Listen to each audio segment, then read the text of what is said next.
ஹரியானாவில் பலத்த பாதுகாப்புடன் வாக்குப்பதிவு விறுவிறுப்பு. காலை 9 மணி வரை 9.53% வாக்குகள் பதிவானதாக தகவல்.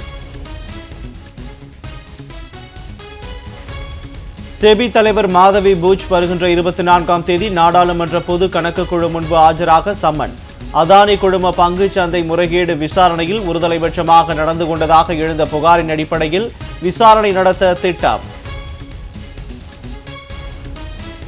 மணிப்பூரில் 17 மாதங்களுக்கு மேலாக நீடிக்கும் வன்முறையை கட்டுப்படுத்த தவறிய ஒன்றிய அரசுக்கு கண்டனம். தலைநகர் இம்பாலில் ஆயிரக்கணக்கான பெண்கள் தீப்பந்தம் ஏந்தியபடி பேரணி.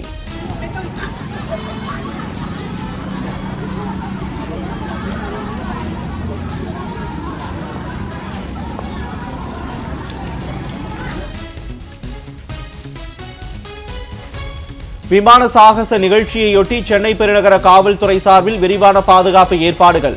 மெரினாவிற்கு நாளை கூடுதலாக 100 பேருந்துகள் இயக்கம்.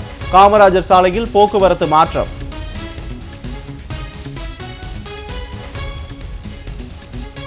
இந்திய விமானப்படையின் 92வது ஆண்டு தினம் வருகின்ற 8ஆம் தேதி கொண்டாட்டம். தாம்பரம் விமானப்படை தளத்தில் நடைபெற்ற அணிவகுப்பு ஒத்திகை நிகழ்ச்சி.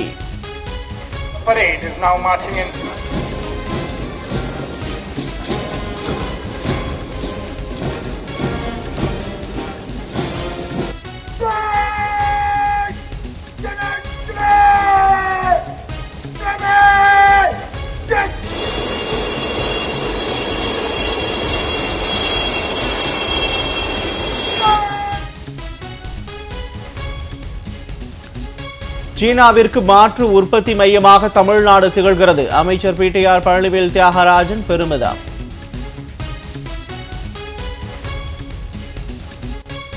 கீழடியில் நடந்து வரும் 10ஆம் கட்ட அகழாய்வில் அழகிய கலைநயமிக்க சுடுமண் தொட்டி கண்டெடுப்பு. தொல்லியல் துறை அதிகாரிகள் தகவல்.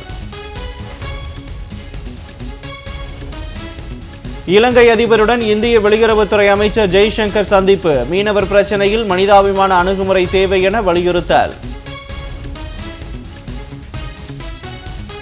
தமிழ்நாட்டில் டெங்கு பாதிப்பு இல்லை. மக்கள் நல்வாழ்வுத்துறை அமைச்சர் மா சுப்பிரமணியன் பேட்டி.